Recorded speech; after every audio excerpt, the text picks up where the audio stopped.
Morning বন্ধুরা, কেমন আছো তোমরা সবাই? আশা করছি সবাই ভালো আছো, কিন্তু আমাদের মতো ভালো থেকো না। আমরা ভালো আছি কিন্তু খারাপ আছি, দুটোর মধ্যেখানে আছি। ভালোও আছি, মন্দও আছি, সব রকমের মিশিয়ে আছি। তাই আমাদের মতো ভালো থেকো না কেউ। গতকালকে আমি একটা 5.5 মিনিটের ভিডিও পোস্ট করেছিলাম।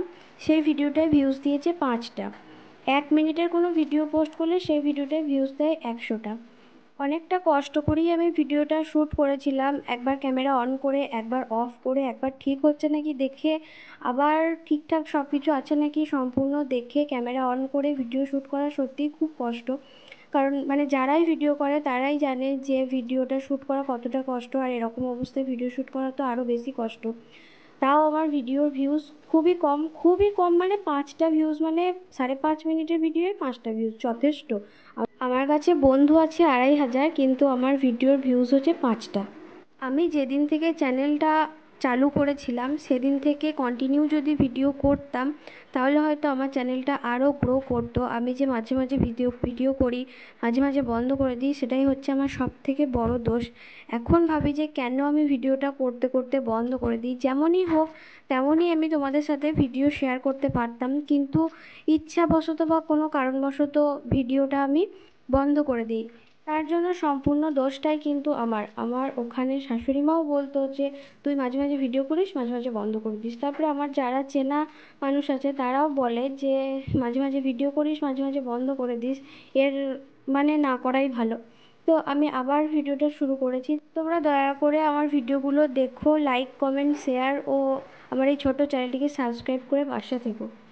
দেখো, আমি তো কোনো বাজে ভিডিও বানাই না, যেটুকুই করি আমি আমার সংসারের বিষয় বা আমার বিষয় সেটুকুই তোমাদের সাথে শেয়ার করি। নোংরা ভিডিও বা বাজে ভিডিও যেগুলো বানানো হয় সেগুলো হয়তো আরও ভিউজ আসে, কিন্তু আমি চাই না। একজন বাবা মা যেমন চায় তার সন্তান ভালো থাকুক, সে ছেলেই হোক বা মেয়েই হোক, তেমনি আমি একটা মেয়ে হয়েও চাই যে আমার বাবা মাও যেন ভালো থাকুক। আমি আমার বাবা মায়ের একটু সুখ দেখতে চাই। তো সবারই মনের মধ্যে একটা কষ্ট থাকে, তেমনি আমাদেরও আছে। আমি যদি কোনোদিনও আমার এই চ্যানেল থেকে সাফল্য অর্জন করতে পারি, বা শুধু তো সাফল্য অর্জন করা যায় না, তার জন্য সাপোর্ট লাগে। সাফল্য অর্জন করতে গেলেও তোমাদের সাপোর্ট লাগবে, আমার যে চ্যানেলের বন্ধুরা আছে তাদের সাপোর্ট লাগবে। তো আমি কোনোদিনও যদি সাফল্য অর্জন করতে পারি, আমি চাই আমার নিজের মানুষদের পাশে দাঁড়িয়ে তাদেরকে সাহায্য করতে। ব্যাস এটুকুই আমার ইচ্ছে আছে। তো জানি না কোনোদিনও সেই ইচ্ছেটা পূরণ হবে কি না, তাই তোমাদেরকে বলছি দয়া করে আমার পাশে থেকো। আর কেন কথাগুলো বললাম সেটাও আমি তোমাদেরকে পরে বলবো, অন্য কোনো ভিডিওতে তোমাদের সাথে শেয়ার করব। তাই আমি যথেষ্ট চেষ্টা করছি যাতে আমার এই ছোট্ট চ্যানেলটিকে দাঁড় করাতে পারি। জানি না কবে করতে পারবো, তবে তোমরা দয়া করে আমার এই চ্যানেলটিকে সাপোর্ট করো, বা লাইক, কমেন্ট, শেয়ার, সাবস্ক্রাইব আমার ভিডিওগুলো দেখো, যাতে আমি খুব তাড়াতাড়ি এই চ্যানেলটিকে দাঁড় করাতে পারি। ব্যাস এটুকুই চাই, এটাই আমার ইচ্ছে, যাতে এই চ্যানেল থেকে আমি কিছু অর্জন করতে পারি। ব্যাস এইটুকুই। তারপরে তোমাদের সঙ্গে আমি বাকিটা শেয়ার করব। তোমাদের সাথে তো নিজের মনের অনেকটা কথাই শেয়ার করলাম, কিছু মনে করো না। যদি কোনো ভুল কথা বলে থাকি তাহলে ক্ষমা করে দিও। আর দেখো, এখন বেজে গেছে 11টা, আর আমি চান টান করে নিয়েছি, আর আমার বোন টিউশন পড়তে গেছিলো, ওখান থেকে চলে এসেছে, বসে বসে ফোন ঘাঁটছে।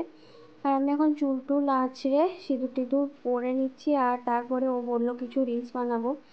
তো আমি বললাম টিলস আমি বানাবো না, ভালো লাগছে না। মনটার শান্তি না থাকলে কোনো কিছুই বানাতে বা কিছু করতে ভালো লাগে না। তবুও আমি ভিডিওটা শ্যুট করেছি। সারাদিন তো যেমন তেমন করে কেটে গেল, আর বোন এখানে রিলস বানাবে বলে শাড়িগুলো বের করেছিল, কিন্তু শাড়ি পরে বানায়নি। তা সেগুলো আমি গুছিয়ে ভরে দিলাম। আর এখন বাজছে বিকেল 4:30-5টা। অন্য দিনের থেকে আজকে আকাশটা ভালো আছে, তাই একটু বাইরে দিয়ে বেরোবো। অন্যদিন তো বৃষ্টি পড়ে গেলে বেরোতে পারি না, তাই ঘরটা দেখো ছাদ দিয়ে নিচ্ছি। সারাদিন তো বসে থাকা উচিত নয়, সেজন্য আমি ওই টুকটাক কিছু কাজকর্ম করছি। তো ভিডিওটা এখানেই শেষ করছি, টাটা।